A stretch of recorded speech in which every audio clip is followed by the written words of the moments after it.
We're speedrun it, dude. We're speedrunning it. Hey, I'm going to Buc-ee's next week. You guys need anything? Yeah, dude. I want one of them cute ass backpacks. You want That like one the you let me pastel one borrow? or like the red? Yeah, the one you had at Daytona. Those were adorable. Hello, welcome to the remainder of Shrimp Hours. We had 9 dudes on last week. Now everyone's dead. This is Shrimp Hours 70. Yeah. I'm Drive Through, Slap's here, Rusty's here, and that's it.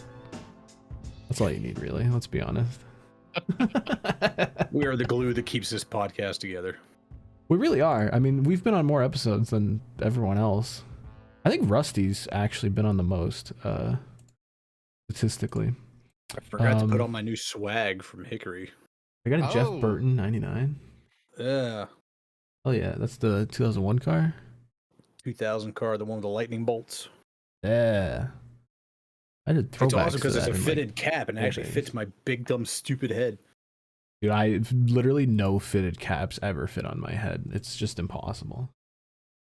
Big of a dome. Oh, while you guys are here, I actually want to ask you real quick. So Drip or Drown is obviously like done. Maybe we'll talk about like when people reveal paint schemes for next season or whatever. I want to do some kind of like end of season awards show type thing. Should I do that like within the podcast or like as a separate thing? Should we like nominate people? Like how should that work in your eyes? Maybe we have like the nomination process on the podcast. Yeah, have people like pull up their favorite up, like, their schemes top or whatever. 3 and then like we just like put it up for a fan vote or something. I've got like 3 or 4 category ideas. So it's not like it's gonna be a whole like professional ass thing, but maybe we do the nominations on this show and then like reveal the things on Twitter or something. What do you think? I see probably announce like the best one and the worst one on the show. Like we can kind That's of it? just go Just back and best forth. paint scheme, Well, worst no, paint I scheme. mean, The we drip and the drown. Yeah. Because I kind of want to go back and revisit some of like the really, really, really bad ones, or some of the bad ones we missed, and just. Well, that's what I mean. Is like, or we can each pull up some bad ones and some good ones, and then like decide on the show like on the best and the worst. Okay. I like it. I'll do that for next week, but we'll see. I've been getting busy already with core stuff. Which we've also left to the last minute again, but you know, racing on Wednesday though, should be fun. It is deceased. No, it's back. Even though it keeps dying and reviving and dying, and now it's back, fully back. Wish it could stay dead. Wow. You who never raced in it. Fuck NASCAR and iRacing. Wow. I'm gonna be like one of those boomers, just like, you fucking fake racing bunch of pussies. You've played like 2 video games with us ever. I think he's only ever. No, there's Garf Kart. There's Garf Kart. That's true. Dude, Fall every day Guys. I'm on my computer, all I see is the little notification. It says Team Fortress 2. Like that's all he plays. Big TF2 fan, slap shoes. Hey, dude, we peaked in 2007. It's all downhill from there. I'm like, I don't know. I feel myself getting older to the point where I'm like, just kind of sticking to the same TV shows and the same video games. I'm just being, I don't know. I can't tell if I'm being old or if I'm being autistic. It doesn't get better. It doesn't get better. God damn it. All right. Well, we do have a bit of NASCAR news that came through last week, which is, I guess, is kind of what's Twitter doing. Because some dude on Reddit took a photo in the NASCAR R&D center, which is a big no-no, and fully leaked on the internet. That they have some kind of electric crossover prototype thing. Motherfucker, that is a hatchback.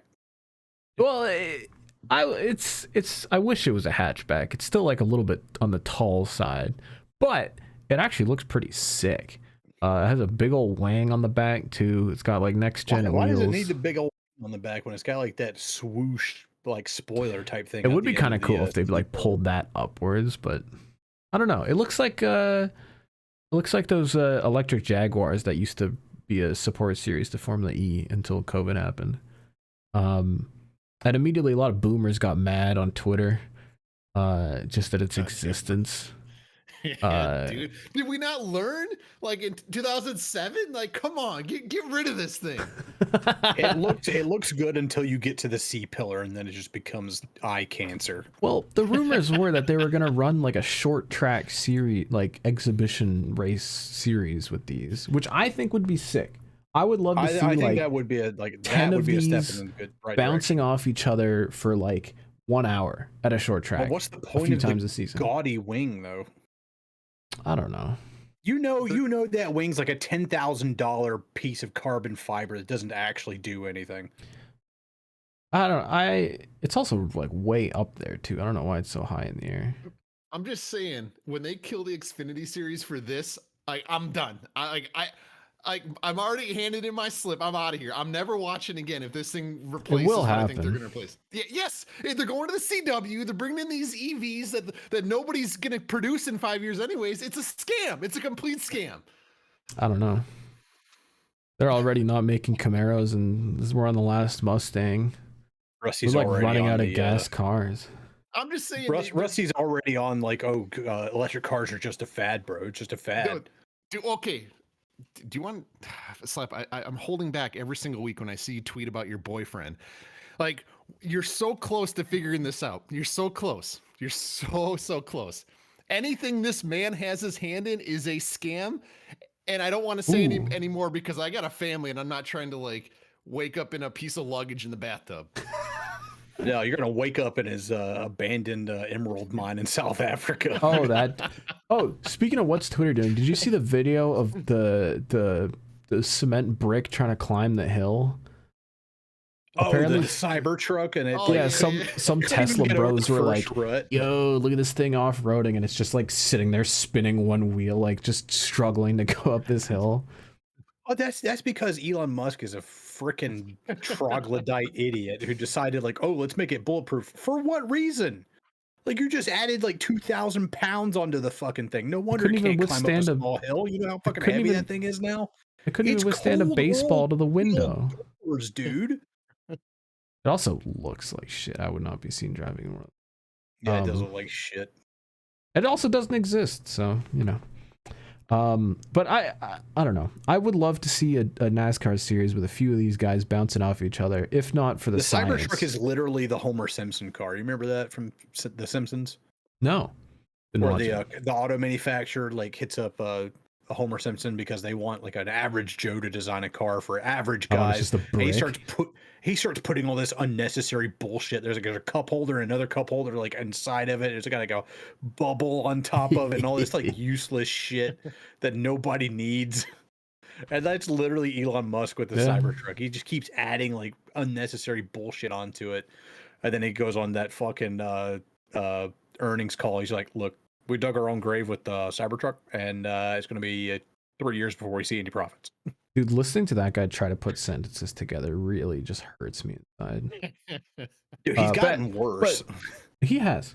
Let's separate that from electrification in general, because that's actually real.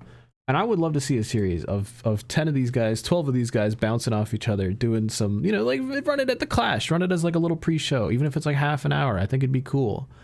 Okay, to be fair, whatever those little pickup trucks they were running like in Australia, those were the super utes.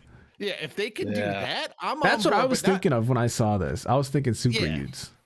It's like a cute little exhibition, but as far as like a top 3 series, but it's not going to be that. Not yet. That's after the next gen. What a really good niche like the EV series could fill is like just super cheap. You know, it's just a car that we have a bunch of chassis like left over. You know, we just put some electric motors in it. You know, an electric motor by itself is a pretty simple machine. It doesn't have a whole lot of moving parts. And like literally you're just paying for tires and that's it. Well, the manufacturers are gonna want to try and sell their little like ID4s and the Mustangs. And here's the thing, like you can like tell the manufacturers, like, look, you can go hog wild with the body. It can look exactly like a showroom car because we're gonna be running them at short tracks. Aero doesn't matter. So, you know, if you want something that looks exactly like an EV Mustang, put it out there. That would be kind of sick. Like if you want like you know, hit up like, I don't know, Rivian, the electric truck maker, and just like let them have a fucking the truck out there. That's what I'm thinking NASCAR is waiting on, is like they're like doing these like slow drip disclosures, and they're trying to get like a manufacturer to essentially cut the check. That's kind of what I think. It can't, like, here's what hurt me is that after this thing got leaked and went around the internet, who was it? Adam Stern had a talk with Steve O'Donnell, and apparently he said, "Nah, we're not gonna race them. We're just, we're just playing around with it." But he also said, "But there's other forms, and things change almost monthly in terms of what's going to be in the hands of consumers." So they're not going all in on it. I don't know why. I don't know why they can't just build like 4 of these and go racing. But I think they're being weird about the fact that Toyota, for some reason, is hell-bent on trying to make hydrogen work, even though it's not working. I don't know. It's like they're trying to... They don't know what they're doing. But I feel like if they just make a few of these and show the people... Toyota's been taking bites at that hydrogen apple for like 20 fucking years. And it's literally never worked at any point. It's... Anyway. That's my bit on the. It runs off of water, news. And if you patent it, if you patent it, the CIA fucking kills you. Oh my god. I guess we go into the sports segment, but I don't think anyone here really cares about mainstream sports, and I don't think anything interesting happened this week. UFC, dude, 5 fights on the main card, 5 finishes. Where were you watching that from? Like the hotel in the hotel, yeah, Hickory. Oh, Hickory Dickory Dock, yep. Yeah, because I was not keeping up with that because there was no watch party in Discord, which is the only way I keep up with UFC. But dude, it was like super mega based. Like everybody's getting first round finishes. Hell yeah. There were no slurs this time. This is always good. I guess we'll just roll into the media check-in. The Lions are 7-2 now. Holy shit, yeah. They're going to the Super Bowl. They're going all the way off of 7 wins. I'm going to hit the button. Don't do that. No. Yeah, is that copyrighted? We can't hit the button. Let's not hit buttons on the podcast. It's like the one, already hit one last holy week. Sanctum where you're not allowed to hit a button. I can remove your permissions to hit buttons. We've been going too deep into the Discord soundboards lately.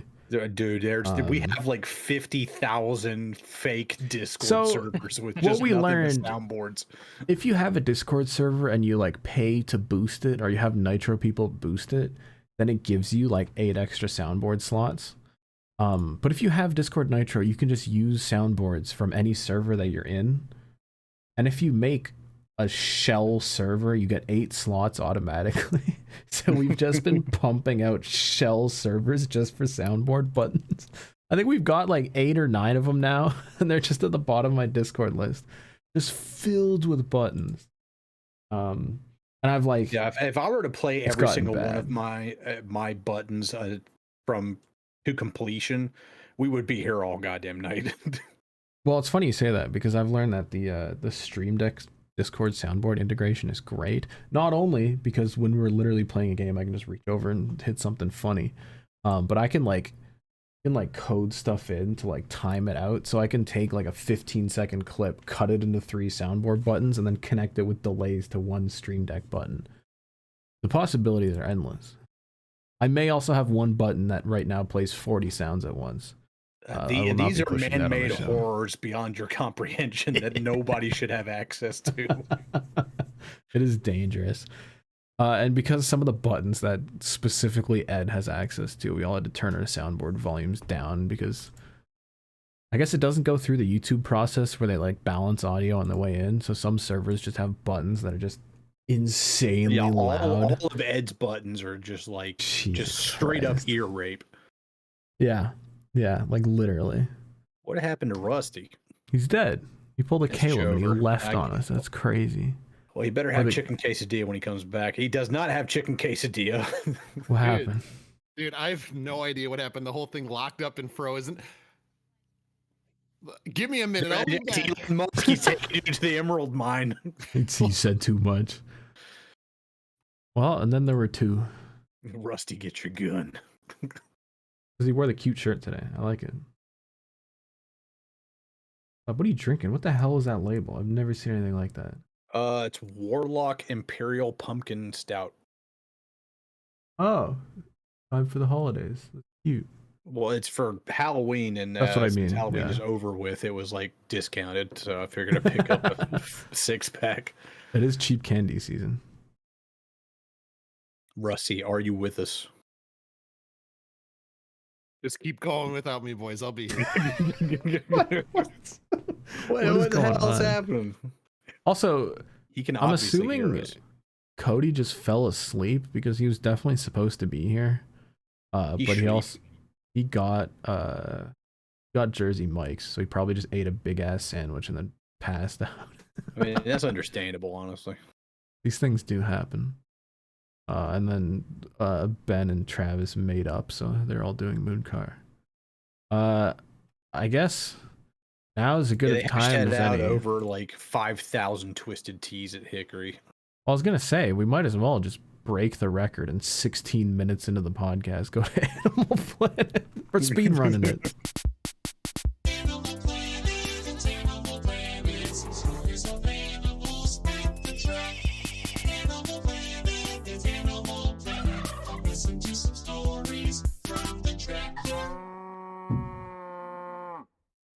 Wow.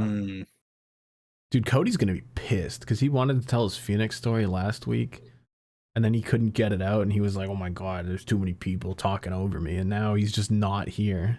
Yeah, now he's sleep. That was gonna be my bit for this whole episode. It was like, dude, I've been trying to tell my Phoenix story for like 2 years. Yeah, it was not a good storytelling podcast last week. Yeah, if you had anything of any substance to say last week, it was you weren't. Yeah, you weren't talking over like 8 different dudes, and you were definitely not talking over Caleb, who was coming off a championship win. And you're definitely not talking over Gabe Wood trying to tell a story. That's just not happening. Yeah. But Slap, last week you went back up to Hickory with Ben for the fall brawl. Yeah, the fall brawl ended up being a fall polite conversation. I think there were 3 races for a total of 400 laps. No, there's 5 races. One of them was a 30-lap street stock race. One guy blew his motor. That was it. I think there might have been 4 or 5 cautions in those 400 laps of competition. Oh my god! One of which was a multi-car accident, and nobody retired from it. It's just a bunch of bent up sheet metal. I think there might have been like 4 or 5 lead changes. Jesus. This is boring. Yeah, there was a big fuck up in qualifying for the late model stocks. I heard Doug Barnes was complaining that they fucked something up. Doug Barnes and his brother and Coleman Presley had their transponders just stopped working during qualifying. And I mean, they were fine during practice and all this other stuff. And then they were just like, yeah, we didn't score you for qualifying. Go back out there and do 2 laps. So you do like 1 startup lap and then you get your flying lap. And so basically it's like 4 laps extra on your tires. And it's a 200 lap race. You don't want to use up your tires that much because it's an old fucked up track. Mm-hmm. So they're pissed. They're like, why don't you have anybody doing like a manual hand timing and scoring with a stopwatch?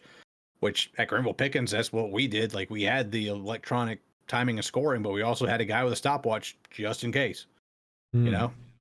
And when I was working there, we never needed it, but it was something we had. And apparently Hickory just doesn't do that. Doug Barnes said everywhere else he races, they have some sort of fallback option. He even said like, look, I got my GoPro in my car. You could just take the video of the GoPro chop it down, time it, and you'll have the lap time right there. And they're like, nope, we don't want to do that. Go back out there and do another lap. So they all went out and did laps. I almost got ran over by Coleman Presley because I thought he was going back to his hauler, and then he comes like back out onto the into the lineup, and I'm like, "Where are you going? Well, I don't know what you're doing. You already did your qualifying lap. Where the fuck are you going?" And so yeah, I had to like jump out of the way. Everybody, get out of the way. We got to go through again. And then they jump everybody in line, go across, skip everybody, and then they go back out. And I was like, oh, that's weird.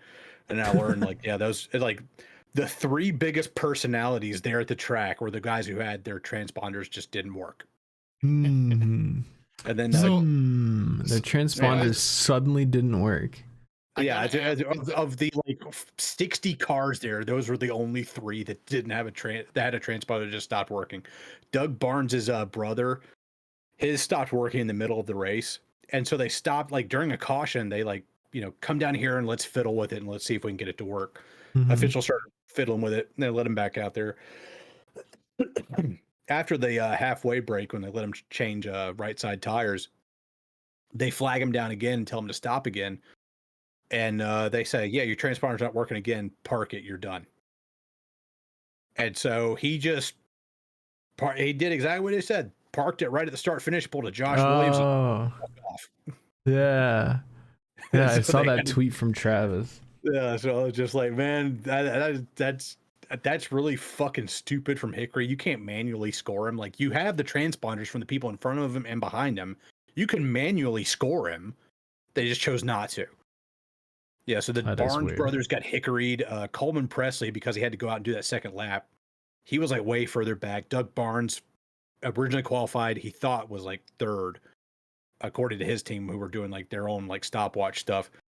He ended up requalifying, ended up seventh. Coleman Presley was like way back there. He got in a scuffle with somebody. He had like a whole like left side of his door like ripped off, all this scuff marks on it because he's back there with all the animals. And Annabeth Crum was back. Oh, the fighter. She's back. Yeah, this is her first race back at Hickory. I don't know if her husband was there. He got his credentials revoked, but I don't know if he was there. But yeah, she was there. She was just logging laps, finished like mid pack or whatever. But yeah, the Hickory was kind of a ho hum. There's some drama, but nothing too crazy. But that at UPS, I have the animal of the century. Do I have to pull this photo up? You're not going to dox another coworker, are you? I want to. Is it helper season? It is helper season. Oh no. So I get this guy.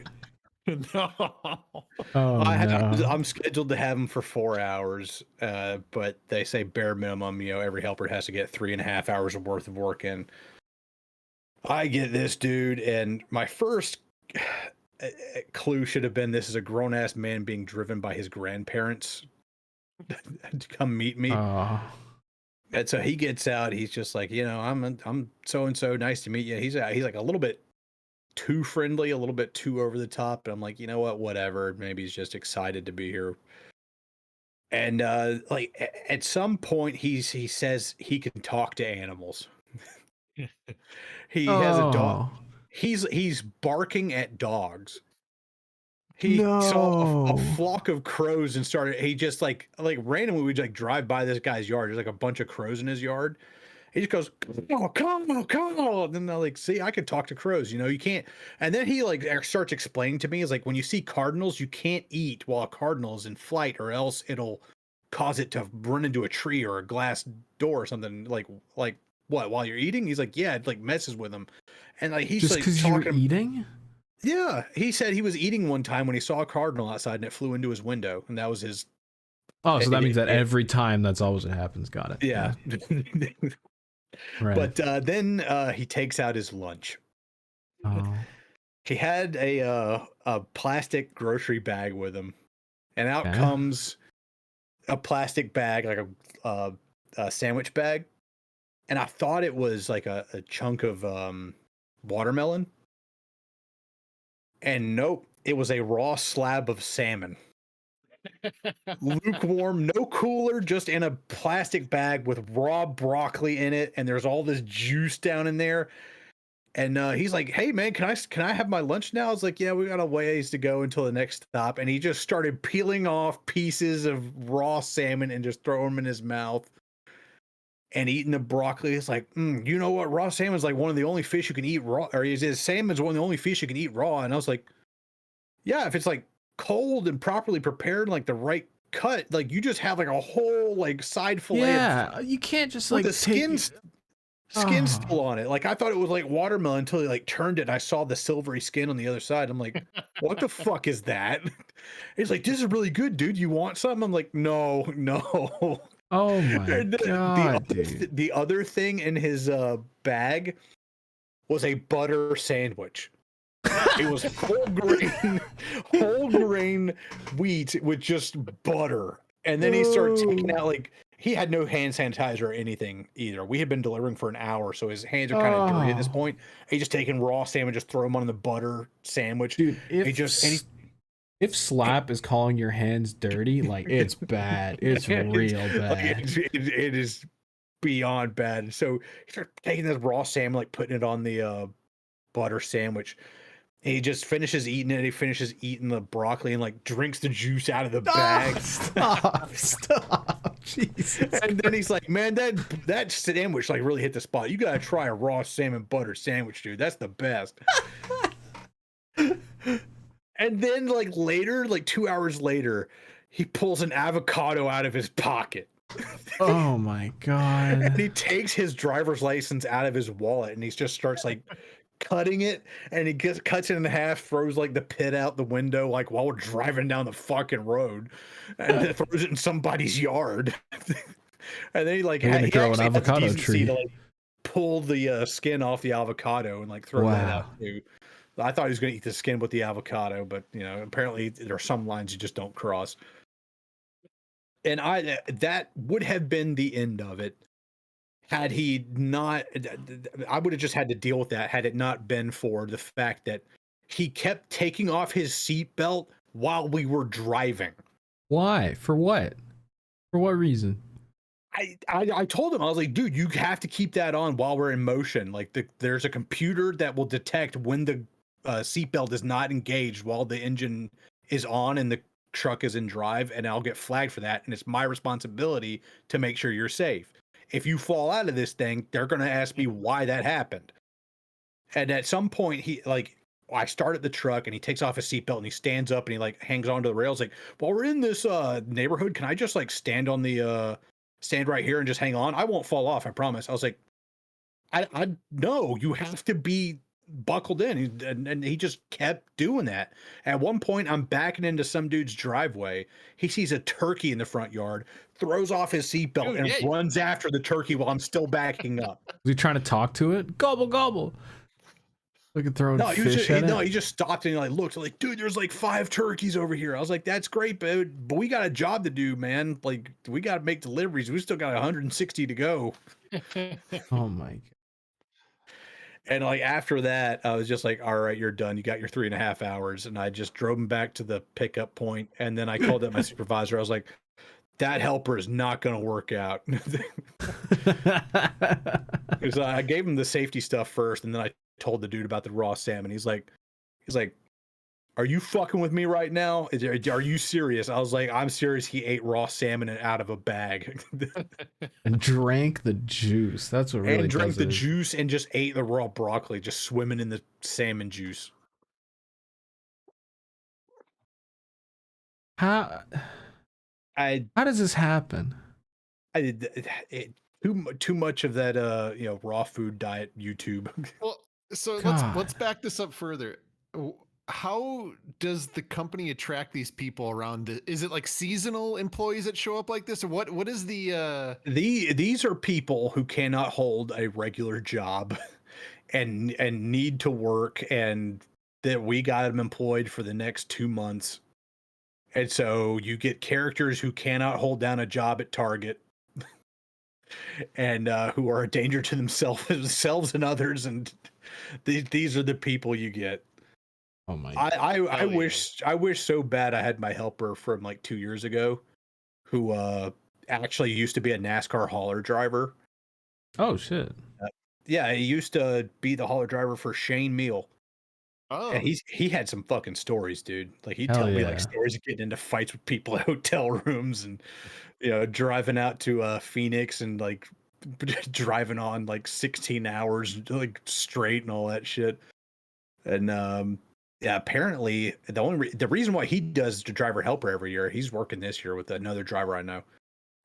His dad died a few years ago, so he inherited his house, and he's like, yeah, I literally just do this so I can just pay the property tax, and then I'm just good for the rest of the year, and I just chill at home. That's pretty sick. Yeah, I was I'm like, sure, you know like, what, dude, that's based as hell.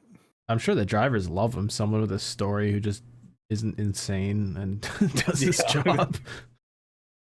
I He's do like 40 something appreciate. years. He's like 40 something years old. He's not like running around out there like super fast, but I did a route with him, and he knew more about that route than I did. He's like, oh, you can go down here and you can like turn around in this dude's yard. And I was like, oh, okay, cool. He was telling me like, oh, you can cut through here and it'll save you like 5 minutes. I was like, oh shit, I didn't even know that. I've been doing this route for 2 years and I didn't know that. So yeah, he's like really attentive. He knows the route. And he's like the type of guy who can see something one time and tell you how it works. That's pretty cool. I do appreciate. He's like the best helper I've ever had. All of helper season for getting us through the like NASCAR off season in terms of podcast content. Because there's always some damn good helper stories. Well, I have to make a compilation of just UPS helper stories of all the insane people that you get in the truck. Can I tell you about my second most favorite helper? Yo, please. Oh, dude, he was like fresh off the boat from England, dude. His mom had apparently married an American guy. They had like some relationship for a while, and so like he comes over with her. He's like brand new to America, and now he's in South Carolina in the middle of Christmas season, helping out at UPS. And I'm just like, well, how long have you been here? He's like, oh, a couple weeks. I was like, so you're like new. And like, let me tell you, let me take you to Henry's Smokehouse, get some real Southern barbecue. And dude, he was down bad. He was just dude, compared to British food, like, come on. Be careful, man. You eat like one bite of this with the Carolina Gold, you'll be transported to a different dimension of flavor. And then like he's like took one bite of it and his eyes got real big. He's like, this is the greatest pig I've ever eaten in my life. Because yeah, I mean the Brits have probably the worst cuisine on planet Earth, so I can imagine just going to the South and having some damn good barbecue will change his life. Took him to my favorite Vietnamese place right there too, and he had like Vietnamese food for like the first time. Yeah. What were we saying, Rusty? I was gonna say, I don't know if my first bite of American cuisine was Carolina Gold. I'm taking the first flight back. Like first time I'm killing Slap. I'm going home. Like, not my fault. Your taste buds are fucked up, Rusty. What's wrong with Carolina Gold? I don't know what that is. Okay, so there's two types of barbecue sauce. There's red and then there's yellow. So the red is like ketchup based barbecue sauce, and like Carolina Gold has got like some other seasonings and herbs in it, but it's mustard based. So it's what gives it the yellow color. There's 1,000 different types of like barbecue sauce, but there's only like one Carolina Gold, and it's like it's very distinct. It's disgusting. Oh, I don't know the barbecue meta. I swear, you had Georgia Gold. You had that trash. That's the wrong gold. You got to come to South Carolina. Dude, I'm had. I did have some of the best wings in my life when I visited Charleston. Like I forget what this little cute area east of downtown was, but it was on this little dock in this little cute little like river thing. It was a great time out of Yingling with it. It was fantastic. Big wings fan, Walrus. Dude, I haven't had like good barbecue in a hot minute. There used to be this like insanely good place in Toronto that was like a dude came up from Texas and cooked some like mean ass Texas barbecue. But then he like went insane during COVID. And just, oh no! Like when they were shutting all the restaurants down, he just like kept running the business and was spouting all this shit and broke a bunch of laws and then got all his shit shut down. So tough. But yeah, Turned out everything Fox News said about Canada was right. Yeah, he was a fish out of water when that stuff came around. I mean, he had a few people come, visit his like secret openings, but it wasn't good for him. Did the rounds in the news and it was over. Vinegar cures COVID. Just try my barbecue sauce. That's Animal Planet, I guess. Oh no, Cody Slap. Here. Slap, you went to friggin' Millbridge. I want to hear about that. I didn't go to Millbridge. Oh, you didn't go to Millbridge? That was just Ben? That was just Bennis. Oh, god damn it. Why didn't you go? Because I had family to meet at like noon. Oh, alright. Well, I guess we'll have to wait until next week to hear Ben's Millbridge stories, because it sounded like a hoot. Oh, with Travis doing Travis in the cart. Apparently the pit stop is you have to like stop in a box, change one tire, and smoke a cigarette. Well, you don't have to smoke a cigarette, but Travis wanted to. Apparently it took him like 2 minutes to do. I love that it's just a hot pit stop. Like the track is green or it's hot, and they just come whipping in full speed. And just the like guys like hanging 20 out dudes jump over the wall and start picking up the cart. Good footage on both Travis's Twitter and Ben's. He took some funny ass pictures. Also, Ryan Vargas got a good video of it too. Oh, do you have any pictures that Ben took at Hickory with his new camera phone? Oh, yeah. So he's got is it a Pixel 8? It's the newest Google Pixel. Something like that. Yeah. And I guess you can change the shutter speed and stuff on his phone. And these are pictures of race cars that he took on his telephone. That like literally Doug Barnes' front end just sealed to the frickin' track. That looks sick. And these are just money shots, all of them. Don't look at the rear window on the race winning car. Oh yeah. They go, oh no, definitely look at that. I got beef. That thing is all kind of twisted up. I'm surprised Josh Berry's SHR car doesn't look the same. But dude, these all look sick. And I'm just thinking, like, imagine being a social dude and instead of getting a photographer to like pull their photos off the DSLR to then stick on your phone so you can then put it up on Twitter. This is just instant. Like, you get a good shot, you can like put just a quick filter on this and do like a few edits and boom, it's up there. Money. Very impressive. It's better than some supposed photographer has actually done. It's just Ben just going on his phone. Sick. Yeah, like when it takes a picture, it's almost like a video recording, and it records like 200 frames a second. And so you got to like pick the one that you want that looks the best, and then that's the one you want. I think there's some filters and stuff you put through it. Ben could explain a lot better than I can, but yeah, he was fiddling with it for like 10 minutes, and then he just started taking bangers. Hell yeah. I also want to talk about this picture. I just saw this for the first time. It's hilarious. Ben and Slap at the racetrack, just title "It's Getting Chilly," and Slap does not look like he's having a good time. This looks like how we felt at Volusia that one night. Yeah, it was not nearly as cold as at Volusia. That's good. Volusia was fucking frigid, dude. I don't know what was going on down in Florida that night, but it was fucking cold. That was, yeah. I did like fine. 2 nights later, we went to qualifying, and I was like literally in a t-shirt and sweating at night. Yeah. Florida, man. I fucking hate Florida. Oh, Slap. You want to go to Watkins Glen next year? Do you know when that is? Isn't it like later? It's in the playoffs or something. It's in the playoffs. And we've had some like early rumblings of doing a camping trip to Watkins Glen. Yeah, Caleb brought that up, and me and Ben were talking about that in Hickory, and I'm just like, nah, dude, it's impossible to get to. What? You literally go to Oswego. You gotta fly into like Ithaca or fucking Rochester, and then you gotta drive 2 hours. Fly to Toronto. And then drive 2 hours. 4. I'll drive 4 you. and to need a passport. You still don't have one? I do have a passport. Oh, so you can do it. I don't want to go through customs. They'll know Oh about my the fertilizer. God damn it. Slaps on a list for sure. Yeah, I'm not allowed in Canadian airspace anymore. Not after the incident. Further, I guess on the media check-in front, I wish I had either Ed or Cozy here because we've been cracked out on Slapdick. I'm like approaching 100 hours in that game now. Damn.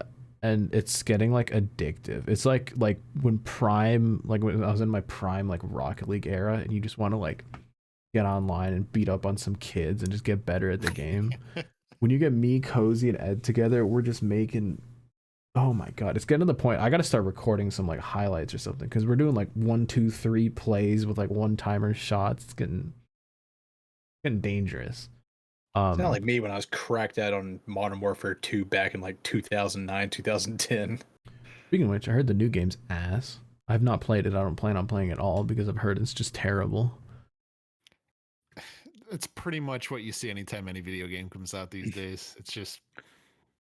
Well, let's talk about a That's good true. video game from like 14 years ago. Let's talk about Modern Warfare 2. Do you guys remember when the one-man army like glitch or exploit was found?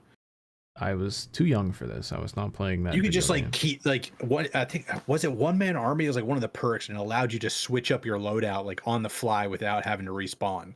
Oh. And so guys would just keep like switching back and forth and just putting down claymores and just be launching noob tubes all the time because it replenishes your ammo too. So guys would like find a house and like camp out in it and just be like launching noob tubes just downrange, just killing dudes. Anytime somebody tried to get you, claymore blows up and then you go replace it. And that was how you got the tactical nuke, just like cheesing the game. Dude, to this day, I don't even know how you deploy him. Do you plant him? You throw? I don't know how you put down a claymore in Call of Duty. It's against like my code as a human being. I will never lay down a claymore in Call of Duty. Dude. People need to have a higher sense of honor in Call of Duty. Like if you're laying claymores, you gotta go. Like you gotta actually go to like the front line in some war and serve. Like you gotta go. Like if you're like, there's no dude. I could rant. There's a reason I put down Call of Duty like 3 years ago because in my Call of Duty the opening week with claymores, like just oh my god. I was a big claymore fan because there's nothing like a well-placed claymore when someone comes around a corner and they have no idea it's coming and they just get deleted. Yeah, Modern Warfare 1 and 2 back in like 2007, 2009, like the original ones. Like there was like you could just add in a claymore instead of grenades and you could have 2 of them. Yeah. And so there was always like a place on the map that was like the main like place that we were post up in. Is like a multi-story building usually, and dudes would just be laying claymores down in there. And in Modern Warfare 2 they made it so you could upgrade perks, and I had UAV jammer, cold-blooded, and like the infinite sprint. And this was like my sneaky guy class, and I always had like a UMP with a silencer on it. And there was like one of the upgraded perks was it would give you like a quarter-second delay or half-a-second delay on a claymore triggering and blowing up. It doesn't sound like that much, but when you have infinite sprint and they got like 5 claymores like lined up, you can just like run past all of them. And then you just like post up, and then by the time they realize the claymore's blown up, they turn around and you're like, "What's up, Chuckle Nuts?" and just knock them all out. To change the game but stay on claymores real quick. I don't know if they changed the way this plays out, but in the early days of BattleBit Remastered, which we've talked about on here, when you die, it like leaves your claymores on the map. So I used to just drop, and I think you can get like 5 or 6 claymores out there with the right like equipment on. So I would just drop a bunch of it, go shoot some guys, die, and then just throw 5 more down. Dude. And throughout the rest of the game, I would just get claymore kills just pop up in the kill feed every once in a while. Is it like Call of Duty where you respawn, you just go kapoosh, respawn, kapoosh. Like it's like, dude, it's so similar. Dumb. We also we would also get posted up in these buildings. There's this one map with just a bunch of like European style buildings.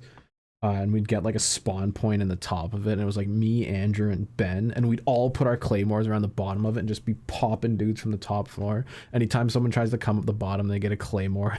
Whenever one of us dies, we just put more down. Rusty, you would hate Team Fortress 2 because I played Demo Man. He has like the sticky bomb launcher. Yeah. It's not a proximity bomb like a claymore, like when you run past and it blows up. It has to be manually detonated. So at the sticky bomb launcher, you get like fucking 8 of these things. You can just like patunk, patunk, patunk, just put them wherever you want to.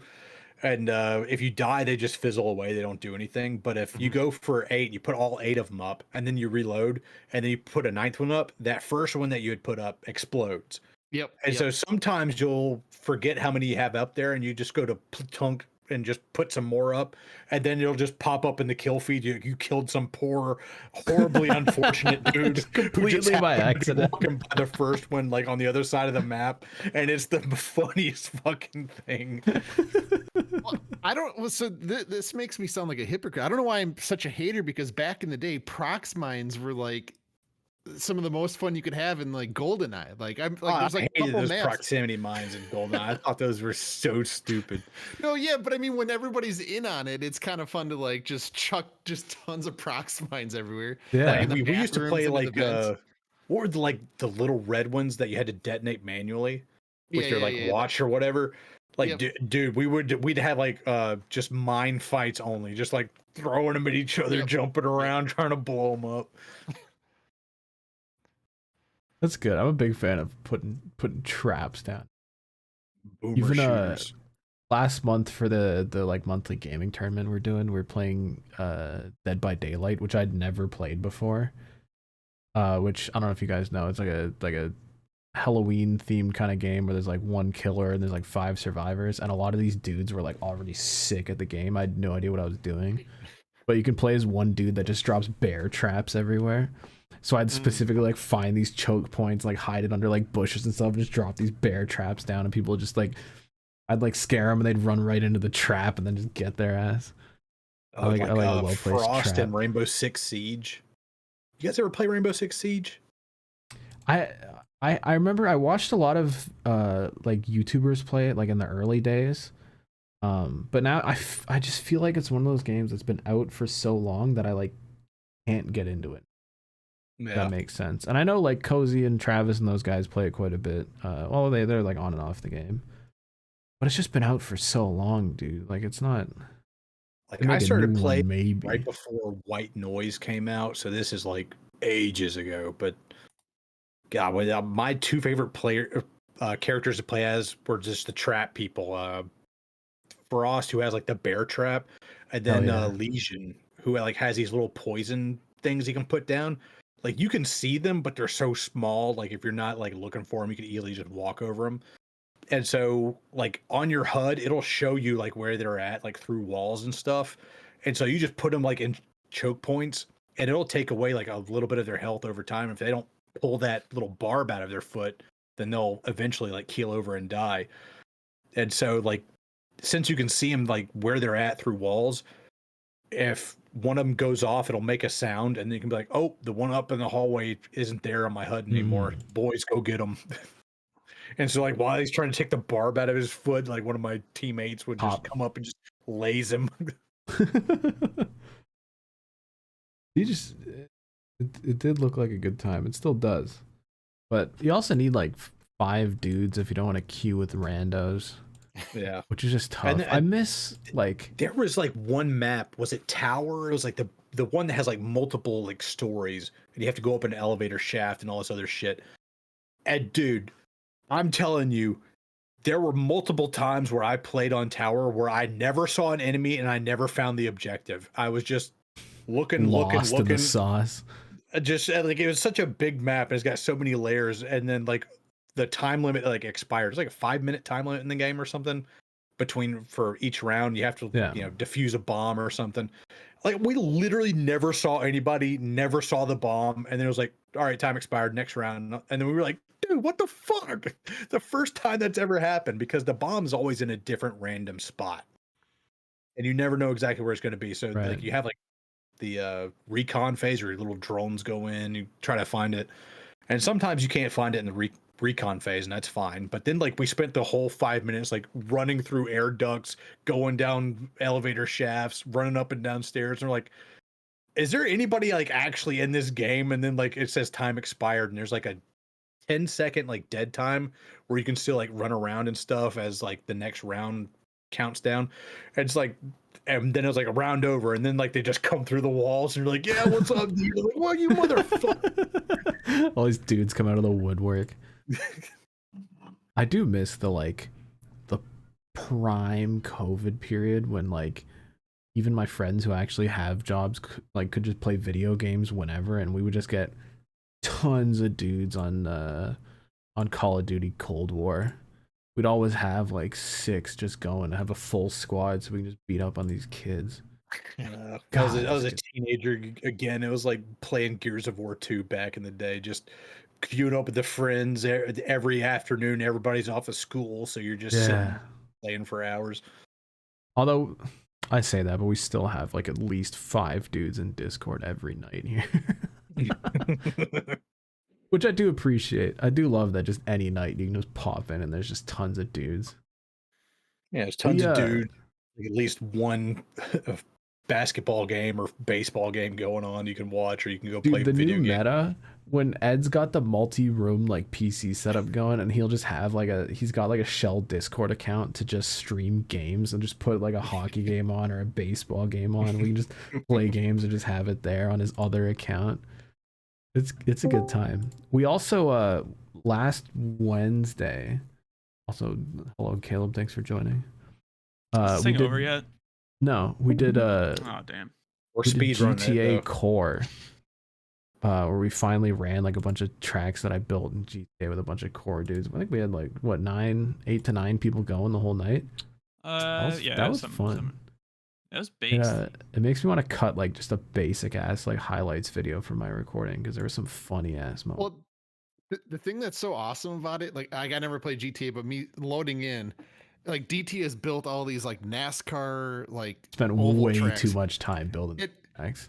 Yeah, so when you get 9 dudes going crazy on that, and then like the big one breaks out inevitably from Caleb being an animal, like the way the cars, the physics in the game, it's so fucking hilarious to watch cars just flip way over the fence and then just blow up.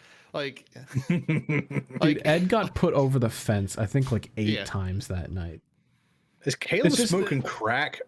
He's putting a little candle on. Oh. Oh, he's like rolling a fucking doob like right here on the podcast.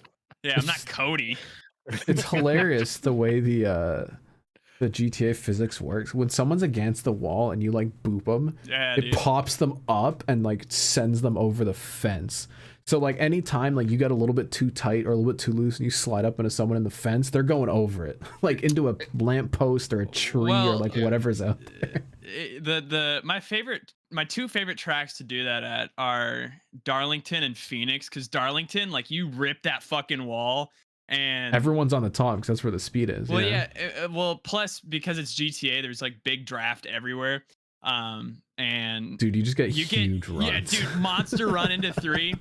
Like the good like human thing to do would be like lift right there, because obviously you want everybody to like make it. But if you're like last lap, like sitting it, not even last lap in some cases, but just like fucking sitting it, go way down, come back up the track. Whoever's up there is just getting fucking sent to whatever plane of existence is beyond that wall. Because I've never been there myself, but. Well, DT's Phoenix is great when you go through the dogleg and like you're 20 wide and you come together right at like the exit of the dogleg and everybody just funnels and just like explodes over the. I have an incredible clip that I'm gonna show without audio here real quick of I think the very first race we did at that like kind of at that kind of like Darlington type got sprint cars in that game. Goddamn. My capture at this Darlington type track, and it's literally the very first race that we did. Can I window capture a VLC? No, I can't. God damn it. It's Jover. Yeah, podcast is dead. Hold on, we have the technology. What if I just make it a capture of my entire screen and turn it off immediately? I can do that, right? Oh, Hey, yeah. there we go. We lost the overlay, but it's okay. No, that's fine. Don't worry about it. It's driving good.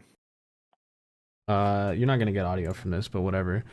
This was first race we did. Like everyone was in this pack at the end, and Caleb just comes through in this final corner. There's me popping Cozy up, which was Caleb's fault. Ben takes the lead going into 3 and 4, and then Caleb just follows him, shoves him up the track, and throws him into a tree. That just set the tone for the entire night. Hey, that's how this racing. Win, that's how this racing is meant to be. It's been incentivized for me to kill somebody. Maybe if you don't like the rules, change the game. Hey, it looked like Carson Hocevar going that low on the track. Except it wasn't a championship. It was literally race 1 of a 16 race championship. Like I said, like Carson Hocevar. The meta that whole night was just Caleb killing everyone every damn race. Dude, that's every GTA race we do. It really is. It's just that type of racing where you can just make a run and just send it into any corner you want. It does not mesh well with the way Caleb drives anything ever. Dude, what, like, I have a run. Am I supposed to lift? Like, that's not how that works. If there is gap, then car. That's literally what I said, but they didn't want to listen to me. I guess I'm not a racing driver. I guess you sent too many people over the damn fence. Dude, if I was in 90s F1, I don't think there'd be a single person left. Like, I think everybody would be dead. Jesus Christ. Since you jumped on so late, do you have any media and or animal and or sports to talk about? Yeah, actually. So we're 2 episodes into Invincible season 2. I watched both of those. Been very, very good so far. I've highly enjoyed the old Invincible. It starts off with like the first episode. It starts off on like a big twist, and you're just kind of like it kind of like throws you, and you just have to like reorient yourself and be like, what the fuck is going on? What's so even I appreciate on? that. You watch Prime Video. What the fuck? Bork. What? Bork. All right, hold on. He hates But also, Invincible. yeah, The Boys, Gen V. I got into the spinoff, and that's been very good too.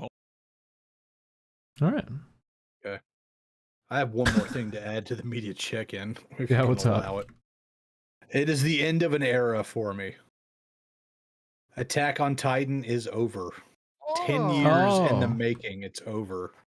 Damn, that thing's been out for 10 years now. So me and my cousin, we started back in 2013. We had anime night where like every Saturday or Sunday night we'd get together, we'd watch anime. And it started off with Attack on Titan, and we finished it yesterday. I think the last episode came out a week or 2 ago. The ending was actually kind of satisfactory. As weird and it's complicated as it got towards the end, they actually pulled it off. Which is weird for anime, because anime is like notorious. Like 99% of anime start off with a really good premise, and then they completely shit the bed by the halfway point. Yeah. And this one actually pulled it off. I was like kind of impressed. So without spoiling it, because I've only seen the first season, I don't know how far they got. I think there was like a finale, then a finale part 2, and then a finale of the finale. Are they basing it off the actual source material, or the creators of the show kind of go their own direction? Like it's pretty. It's like 99% on basically the same thing as source material. It's just they tied up a lot of loose ends that the source material either neglected or kind of fucked up. Attack on Titan? Yeah. Oh, Caleb, real quick. Gen V, watch the credits. My dad worked on it. Really? Yeah. I didn't know that. Yeah, I'm like 1 episode into it. I started it, got like halfway into it, and it was like 1:30 in the morning. I had to go to sleep, so I went to bed. Does that mean you didn't watch that other thing that I wanted you to watch? No, I haven't gotten to it yet, but I'll get to it sometimes. Comes out on Friday. The fucking Scott Pilgrim anime. Excited for that. Although they're doing that Netflix thing where they just drop everything at once, so you like can't talk to your friends about anything that happens. Yeah. That's one thing I do like about the Prime Video is, so like with Invincible season 2 right now, they've dropped episode 1 and 2. It's like every Friday, I think. They're dropping 3 next week and then 4 the week after that, and then they're going on a break through winter. And then 5, 6, 7, and 8 will be in 24, and it gives What like if everybody. Well, go what ahead. if we like tested our self-control, watched one episode a week? Of Invincible? No, of Scott Pilgrim anime. Oh, yeah, I could do But that. I think I could do that. Like, I don't know. I think TV shows are more best enjoyed as a drip feed. Hello? We lost the dudes. God damn. God damn it. Why does this happen every week? Genuine question. I have to turn this off and on again and then we're good. So, sorry, viewers. Especially when I'm in the middle of a point. But give me like 1 sec. My fucking Anyway, so dog, she's been. Oh, DT's shit. back. We're back. As I was saying, I think TV shows are best enjoyed drip fed. Especially when you have like time to like think about and process and like predict things. Yeah, no, that's. I hate Netflix for doing that shit where they dump like every episode of the season like all at once. When did they start that with House of Cards back in the day? Yeah, I think so. It's just I saw binge people. culture. I saw people tweeting about it on Twitter where someone was like, "Haha, Netflix is better because you can see everyone at once. I'll watch the whole show," and everyone else was like, "No, like your show is irrelevant after 2 days." Motherfucker, I have a job. Well, yeah, on the flip brag side, I'm about spending it. like $20 extra to finish like Ahsoka and Andor. It's like I want a refund. Like Disney, come on. That's your Yeah, fault for watching Star Wars shows. Right. Yeah, Rusty, you just need to take the anti Star Wars pill with the rest of us. Just be like, just done with that shit. It's Jover. Yeah, dude. I watched Lucas those era is never new coming movies back. And it's over. I had to remind somebody that the Solo movie came out like several years ago. I forgot about that. Holy shit. Yeah, they were just I watched that and I couldn't tell you a single thing about it. With there was an Donald octopus Glover, thing. Don't you remember? It was like, oh shit, that was a thing that happened. Well, the thing that's so wild at the very end, Darth Maul comes out and nobody cares. I remember that. And how do they just let that go? I don't get it. I never watched that movie, and that's the first time anybody's told me that Darth Maul's in that movie. Yeah, he just shows up and it's like, oh, he's not dead. Okay, what, like, has he shown up in any of the other media? No, the Clone Wars. It was just like he's there. I don't know. Well, it's super badass. It's a really cool twist at the end of the movie. Like, if you survive the whole movie, you get to the end, it's like, oh my god, I'm gonna DT again. Now we're here. Oh, it's so hot when he shows up, and then they just never have a part 2, or they never continued. They've never brought Maul back in any other live action appearance since that movie came out. And I don't know why. Fucking. They don't and know he's what like, he's like one of the most iconic characters of all time. Yeah, it's especially like it's like in The Last Jedi when there was like all these like plot lines that just didn't go anywhere, and they just forget about them, and it's just like, is a 13-year-old with ADHD writing this movie right now? Like, what the hell is this shit? Pretty much. Well, the thing that blew my mind is just like, it's just how hit or miss it feels like everything Star Wars is. Like, either it's like a just classic like banger. It's all miss now. Well, I remember when Rogue One came out, and I didn't have great expectations. That was expectations. good. I did enjoy that. Yeah, Rogue One really I really enjoyed. But also that was like it though. Yeah, I don't know how they decided to depict Darth Vader, and like a lot of it also bothers me, where it's like I love like Rogue One, where he's like almost like a myth, and then he like shows up at the end and everybody's like, holy fuck, like what the fuck? And then he's like actually then, scary. And then like a legitimate threat. And then I remember the fucking Obi-Wan show was so good. The finale of that will always piss me off because it's literally a side character they introduced 5 episodes ago, goes and like outforces Darth fucking Vader. I'm like, are you fucking kidding me? And like she gets like a fucking lightsaber through the chest and then just gets up. I'm like, it's Darth Vader, bro. It should be like insta kill. This is some little apprentice who you've given 30 minutes total of screen time. How is she going heel to heel with Darth fucking Vader right now? It makes no sense.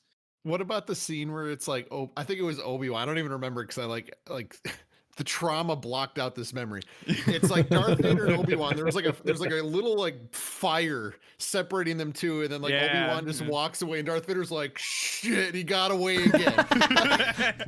He's Darth Vader. Go get him. Like you said, swiper, no swiping. Oh man.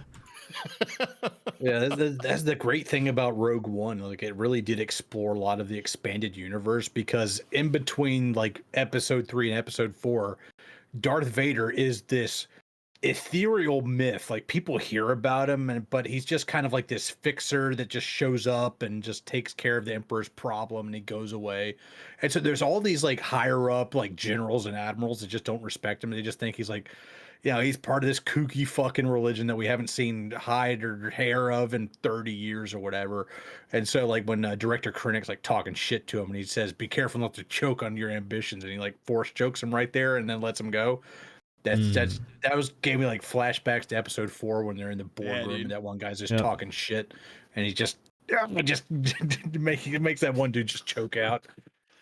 And you're like, oh shit, that like, oh my god, the Force is like kind of like real. Like it just makes the world feel like lived in, you know? Yeah. Anyways, it's all shit now. About it, I didn't realize he had like a choking fetish.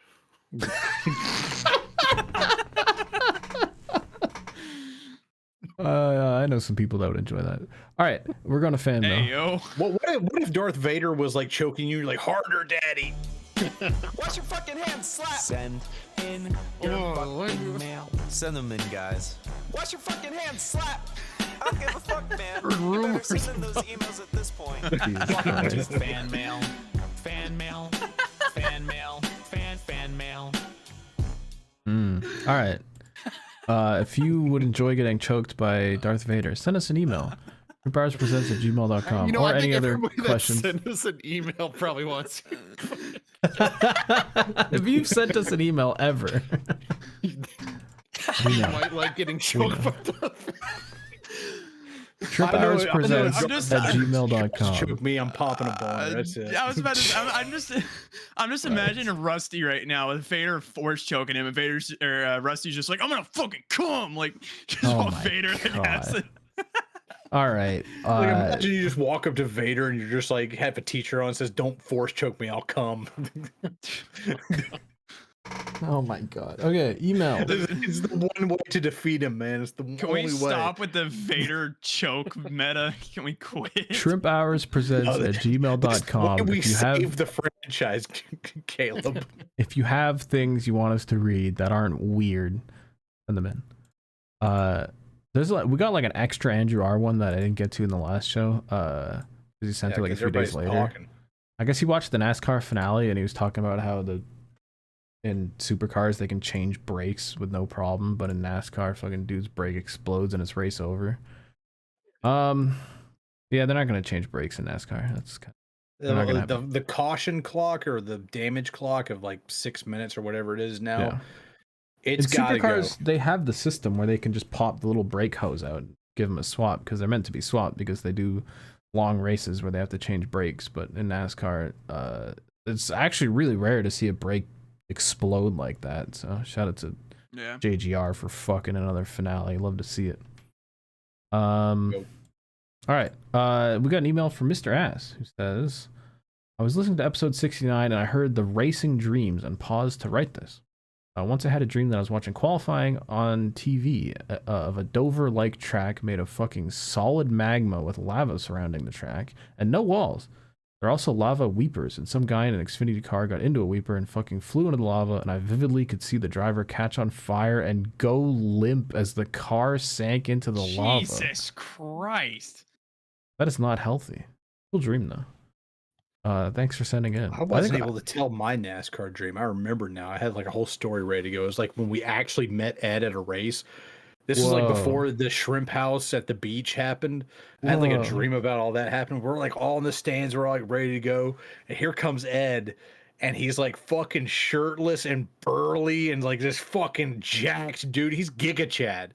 And he's just like, hey guys, what's up? And like we recognize him instantly. And we're just like, oh no, he's hot.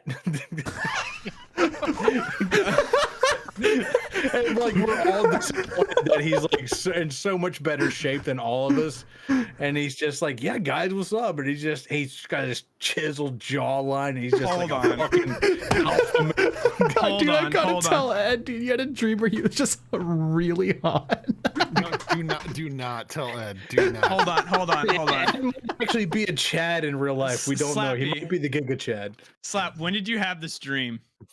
No. I told you like right before Whoa. Daytona. Ed might be sending us propaganda in his dreams because I've had it wasn't at a racetrack, but it was at a bar, and I was sitting there and a dude came up to me. He wasn't like ripped or anything, but he was above average looking, but he had Eddie's voice. Like I distinctly remember Ed's voice coming out of this dude's body, and I was like, "What the fuck? It's Ed." So, is this the part where I admit I also had a dream about seeing? Oh my god! It's Inception. It's Inception. Dude, he's knows. coming to visit. This, I think the problem is we're always talking late at night, and I'm always chatting with him before I go like immediately to bed. Because this was like a few weeks ago, and I just had a dream about being on Discord, and he like turned his camera on and was like, "What's up, guys?" And he was just like a 40-year-old white man, just like with like wrinkles on his forehead, and I was like, kind of weird, but like still Ed, so that's cool. Rusty, Do with that information as you please. Rusty? tell us your Ed dream.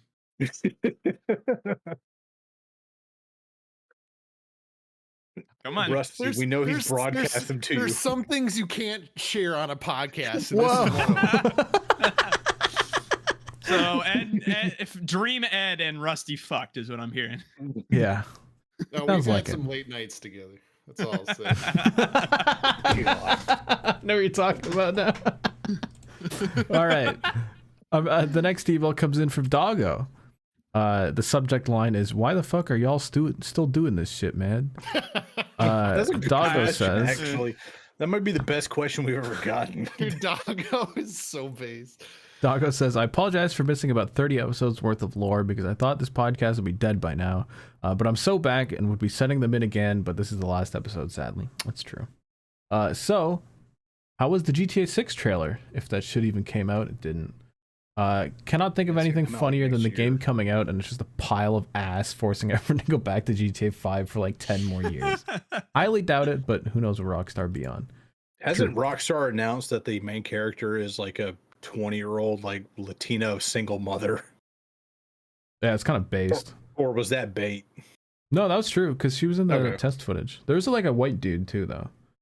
I think it'll be like 5 or there's a few different characters. He also says, "I don't have a good question, but there is a bag of chips near me. So thoughts on chips / best chip brand? LMAO, IDK, PS, Timberwolves, Brazil supremacy." Big Timberwolves Brazil fan, Doggo 48. Kettle cooked chips are the best. I like a good wavy cut, like a good Ruffles all dressed. Ruffles, cheddar sour cream were like my jam for the longest time. I know they're not normal chips, but I do like some shrimp chips with the little like dinky guys that taste like shrimp. Big What? fan. I've had those before. It's a Chinese thing. Yeah, I've had them at the Asian supermarket. They're actually really fucking good. Yeah, dude. I'm sure they're terrible for you, but they're great. They're like addictive, dude. It's oh, not that. Hold on. Whoa. Whoa, guys. There's some shrimp chips. Get some dong shim. These are these guys. Holy shit. The big ass bag. Yeah, this Oh thing yeah, for the like shrimp $8. fries. Yeah. And yeah, they're like little fries and they're like real crispy. You can also get the the soft ones. I had lobster ones of these too. These are so good. They're like I've had they're like crab chips, but they're like a before. little They're bit really good. puffy. Like these. Oh, these are so fucking. Love me some Asian chips. Yeah, I had like crab chips that were like these. Yes, it's not like chips. it's not like the Old Bay crab chips they have from Utz or however you pronounce it. It wasn't those, but yeah, it was like the shrimp chips, but it was just crab flavored. Fantastic. Yeah. I had lobster ones the other week. I gotta go back. There's a there's a lot of massive Asian supermarkets around here because there's a huge population and it's damn good. But there's a brand new one that they just opened up like on a subway line that's and I gotta show you guys this real quick. went a Hold up. couple weeks ago and made hot pot for the boys. Big fan. Based. Oh right, I'm supposed to read the next email. I got distracted by thinking of shrimp chips. All right. Cooper writes it. Says, hello, I'm Cooper, but most of you know me as Nitro. Oh, what up? I met him in Daytona. I was about to say, who the fuck is Cooper? All right, Nitro. Well, he says he's a mod for me. It's true. And to Slap, he's the guy who compiled all the green-white checkers in NASCAR history into a spreadsheet. Woof. Jesus. This email is about none of those things, but instead about something I unfortunately missed before episode 69. I work at a Walgreens about 20 miles north of Philadelphia and came across this amazing product. It had me in a laughing fit for a good 2 hours or so after I saw it. He has sent a picture of Ben Gay. Which I didn't know was a real product. How do we tell? That's been... It's Ben Gay. Apparently it's an analgesic cream. What is that? It's a pain relief cream that you like put over your joints. And it's supposed to like seep in through the skin. I could do with some of that in some joints. I'm gonna get some Ben Gay. How are you supposed to pronounce this, by the way? Ben Gay. Oh, all right. If you've checked Ben's profile picture in the Discord in the last I think before he just changed it, it's been that. I thought it was a joke. Like I thought that was like a made up product where I was like, haha, Ben Gay, and then no, it's real. No, I remember Nitro sent this in my Discord, and I was like, oh my god, it's real. Thanks for sending in your Ben Gay. Going back to chips, I left something in general that everybody needs to try. Oh, is this Japanese? What are these? Yes, these are pizza flavored chips with actual melted cheese on the fucking chips. Wow, holy shit. When I went to Japan and I got like off the plane, potato. I love that. Yes. When I got off the plane, my cousin who's stationed over there, first thing he did was he took me to a Family Mart, which is like their big convenience store chain over there. Big fan. And he was like, dude, you gotta try this. And he just like grabs like this Calbee like pizza bag of chips, and I'm like, first thing in Japan I'm gonna eat is a bag of potato chips. He's like, these are different, dude. And like I had a bite of it, and it was like New York pizza in my fucking mouth. I fucking loved it. And you can buy like a pack of like 3 or 4 of these off of eBay, but it's like $25 and they're like little dinky like personal size ones, but honestly it's worth it just to try it. They're fucking great. I wonder if I can get those around here. I probably can. You might be able to look up Calbee pizza potato. Dude, pizza potato. Yeah, I would love to have some like authentic Japanese food like that, because authentic Japanese food pizza potato chip. Dude, I'm not gonna lie, like my heavily Americanized version I get, that shit be banging. Like that shit is so good. Like I love me. I'll never forget indie trip. We had like, I think it was like 6 or 7 of us roll up into a hibachi restaurant and just fucking like go to town, dude. It was so good. I got a whole fucking boat of sashimi. Yeah, dude, your boat. I don't have it in stock. Damn it. There was I forget what appetizer I got. It was like a Japanese croquette where it was just like meat and mashed potatoes deep fried and served with soy sauce. It was so fucking good. Yeah, like Japanese croquettes are like fucking amazing. Like I even had one that was like minced cow tongue croquette. It was like the best. It tasted like the best slice of beef I've ever had in my life. Dude, y'all gotta come here for some good ass fucking ate. Oh, I'm Brano's like top tier. All right, we got another email from a good friend from down under, Andrew R. And he says, morning all y'all. I've been rewatching the 1992 season, and compared with 2023, I'm shocked to learn that toe link failures are just as common. I actually didn't realize, because I always felt like that was like a next gen problem. But he sent pictures. I'm assuming these are of his own car, explaining what a toe link is, which basically connects the top of the ball joint to the upper control arm, right? And it sets your camber. So we wrote a whole thing. It's great. I'm not going to read it all though. about how in NASCAR you need to camber your wheels out, so the toe links are really important. Are we kidding? Oh yeah, because the tires are wider now, so you would think there'd be more pressure on the toe link if you push a camber out. Yeah. And basically, like, there's not much you can do to combat toe link failures, because no matter what, it's going to be a little piece of metal that adjusts the camber of the wheel, and as soon as you hit it hard enough and it breaks, then your wheel's going boo boo boo boo boo all over the place.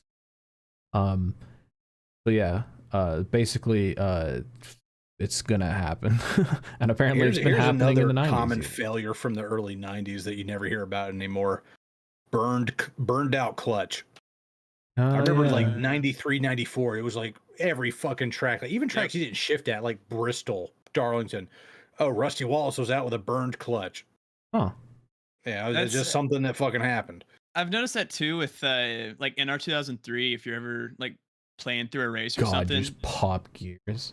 Well, no, not only that, but like there are failures like that in there where it's like clutch failure, which is like yeah, it's true. Yeah, it never happens.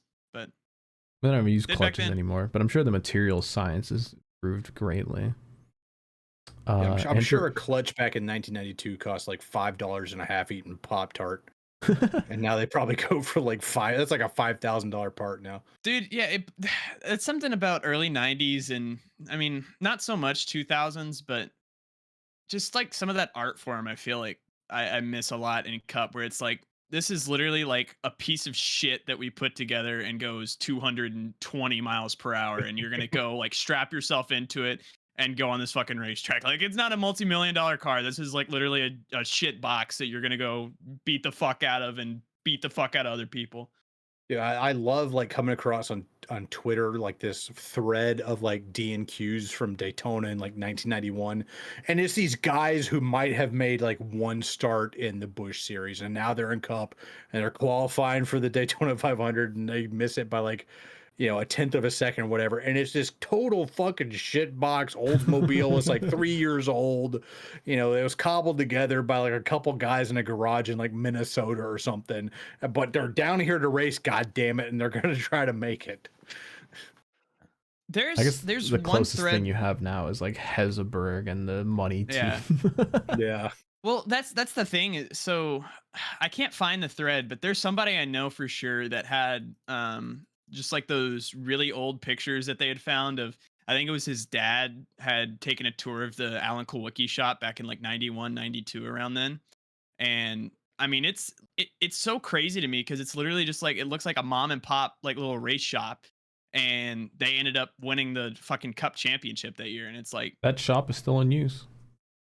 Spire, right? Spire uses that thing still. Yeah. Well, actually, he said he would set up the cars on like a set of grain scales, like they got from a farm. Yeah. God damn. As of now, they don't use that shop anymore, but they did. Oh, what? What?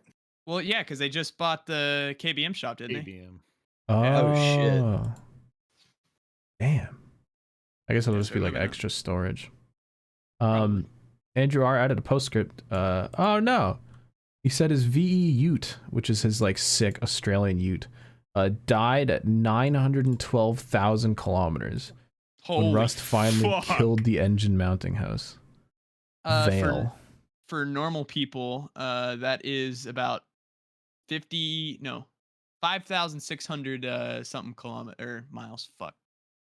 5,000? No, that's like 400,000 miles or some shit. Yeah. Dude, my brain might be This broken. Is like 500. 500, yeah, 560,000 is what I meant to say. Miles. I don't know what the fuck I said, but he almost hit 1,000,000 miles. I was like, I'd be pissed as hell if my car broke down to 5,000 miles. Holy fuck. Just tell me to shut up. Just move on. No, next double email. down. Double down. Time to get a VF Ute, I guess. That sucks. Let us know what the hell you're getting next. Here it is. Probably something cool in Australian. Pull a Chris Broussard. Ooh. Oops. If you know, you know. He's the man. Right. Oh no. All right. Nick Man sent us an email. He said, my final update before we get the shit show that is the Vegas Grand Prix. Oh shit. Is the union did strike a deal with the casinos before the deadline arrived. Fuck. That's good. So things went about how I expected them to. F1 still managed to make me laugh this week, as it's been reported that F1 management were completely blindsided by the fact that Vegas weather falls into the low 50s and high 40s at night in November, and are apparently anticipating extreme heat similar to a place like Qatar. This is why Google is free. Anyways, I do have a question this week. What's a piece of media that you were anticipating that ended up never releasing? Lost films, lost video games, lost albums, you name it. This comes on the heels of Warner Brothers scrapping the film Coyote vs. Acme. Decision that received plenty of backlash to the point that Warner Brothers has now reversed their decision. The movie was done. It was done, and they fucking scrapped it for a tax Apparently write-off. It's coming back. Apparently they reversed their decision and they're going to allow studios to release the film. Oh, okay. The only thing I can think of is Batgirl. Which is also. I was about to say Batgirl. Oh, the Peter Jackson Halo movie from like back in 2006. They got stuck in development hell, and this is like Peter Jackson just coming off of the Lord of the Rings trilogy, and they were like, "We're gonna have him. He's gonna make a Halo movie," and then we don't even know if there was a script or what it was gonna be about or any of that. But yeah, they just fucking nixed that, and it never came to fruition. There's a sequel to one of my favorite movies that was announced like 5 years ago that they keep saying they're working on. And I keep looking it up to like look for updates, and it looks like they're not working on it. I don't know. Apparently they're still writing it, so we'll wait another 5 years for Attack the Block 2. I mentioned this on Twitter a couple days ago. The Angry Beavers, the Nickelodeon cartoon from back in the day, they had a final episode that's supposed to release where they break the fourth wall and they address the audience like directly. And then they're supposed to use like the voice actors are supposed to use their real speaking voice and like just break it down. They're supposed to have this existential crisis that they were actually just, cartoon beavers stuck in this like nightmare world, and they were never allowed to leave like the river or the lodge that they were stuck in. And so Nickelodeon ended up scrapping that because they're like, no, our characters can never break the fourth wall. That's like a Nickelodeon rule, apparently. I have one. I worked on a show. It was supposed to be like a TV special about SCTV, the like old school Canadian comedy group. And it was a Netflix thing where they're going to bring them all together, and it was directed by Martin Scorsese, and I worked on this for like a full summer. Like literally, I spent like a week in the Ritz-Carlton working on this. And we went to a whole bunch of different places, and I was like, this is sick. I got to see Martin Scorsese, and I was told to get the fuck out of his way. And I was like, this is going to be so cool. I can't wait to like see the result of all this work. And it never came out. Netflix was like, Nah. Yeah, it's been 5 years. Apparently a bunch of the fans on Facebook have started a petition. Apparently in 2021, they said it was delayed and not canceled. That's it. It's deceased. It's over. So yeah, rest in peace, I guess. An Afternoon with SCTV. Their Wikipedia page still says it's an upcoming Canadian-American comedy streaming television special directed by Martin Scorsese. Deceased. I got a quick one. Go ahead. Canceled video games, I feel like there was there's some famous ones like the Star Wars. I think it was like, I forget the name of it, but the one that everyone really wanted was the Hideo Kojima Silent Hills video game, and I don't know what happened with that IP, but he made that demo called PT. It would have been probably anything Hideo Kojima has his hands in, minus Death Stranding, because that game is the worst video game of all time. But if he actually worked on that Silent Hills game, it would have been the best like survival horror game, period. Was that the one with Guillermo del Toro? Yeah, he was, I think, allegedly working with him and Norman Reedus on that, and I don't know what happened. Well, he's since been let go of the company. This is like 10 years ago, I suppose at this point, but I think they were secretly working on that IP, and then recently they released a new Silent Hill game, which I don't know if you guys have been. Yeah. Is it as? The community has had some fun with it, and they do a remaster too. I should, when I say have fun, they meme the hell out of it because they completely ruined the IP, and it's this weird meta play on engaging with like a Twitch stream. It just was a complete mess. Ugh. I'm looking up the reviews for it right now. It has 0.9 stars out of 5 right now. Oh, no. Fuck. They hate it.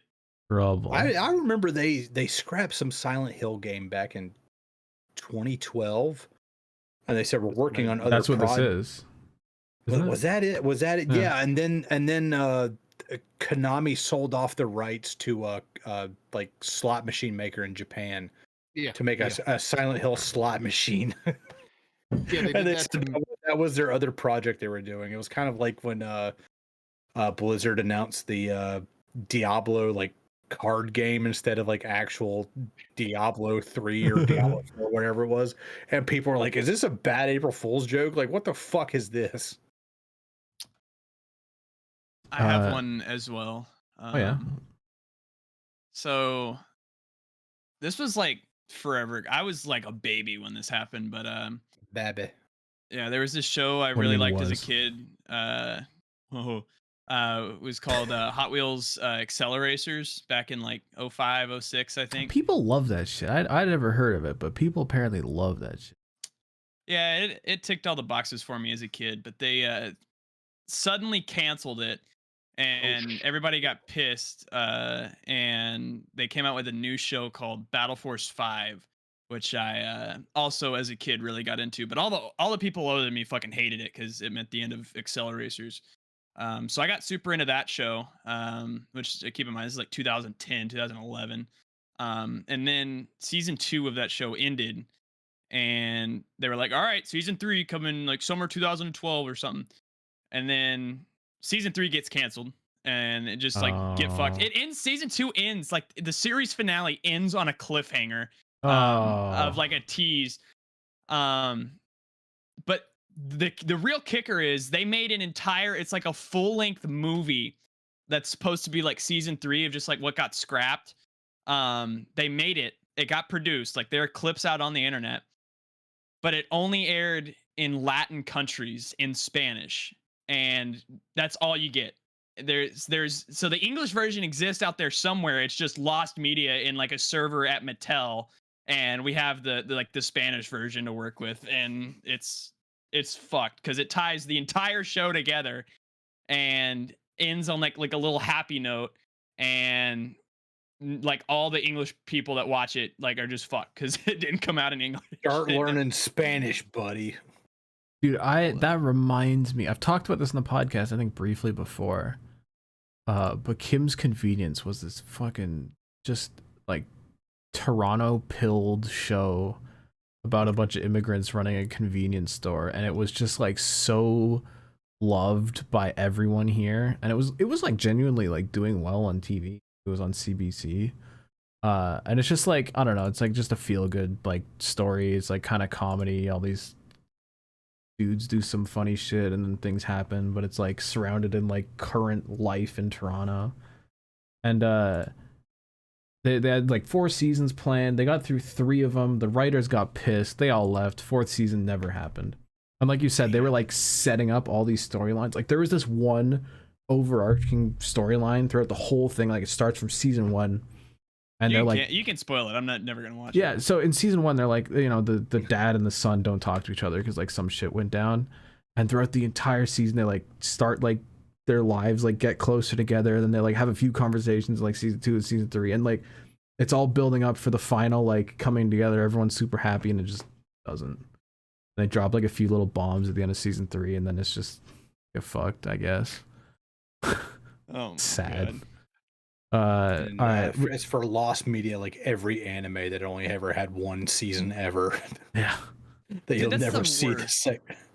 Like- You'll never get a second season out of it. Yeah, like you watch enough of it to get emotionally invested into it, and then you're like, all right, like when's the next one coming out? And it's like, no, it's just never coming out. It's never happened. Dude, Never. Game of Thrones. That guy's never gonna put out that book. Yeah. Yeah. We got one more email from Mark. It says, "Hey Shrimps, it's Mark. I'm back. The reason I haven't written in a few months is because the unthinkable has happened. Nothing. There have been no war crimes committed at my high school since the last email, and I'm just as shocked as you are." This is the guy with the high school that was always catching on fire and stuff. Yeah. Arson. They finally got Hamas. They got him. He says, real short email because I literally have nothing to say. If I come back soon, it's because this email jinxed it and half the school burnt down. Until then, rate this dude's drip. He sent in a picture of, I don't know if this is Halloween, but it doesnn't look like it because nobody else is dressed up. And this guy has a purple suit with leopard print stripes filled with a big hat and everything. Check out that backpack up there. That's kind of drippy. Oh, the little Stitch backpack? That is kind of the McQueen one. The McQueen one next to it too. Oh my god. All right, never mind. Thanks for sending them in. Send them in next week. ShrimpHoursPresents@gmail.com. Send us your backpacks, especially if they have a gussy. On that note, thanks for watching episode 70. Cody, I guess, doesn't want to tell any of his stories that he was so dying to tell last week. I'm never gonna let him tell it at this point. You'll never know. We should tee it up for him next week and then just talk over him the whole time. Oh wait, we have to make this podcast title about us hating him. I forgot. He didn't show up for a podcast again. Although I did write one title down, which I think we might have to use. What? And it's just raw salmon butter sandwich. Yeah. I don't Caleb, you have to watch the first half. I was gonna go with raw salmon in a bag, but I think I was gonna go choked by Vader.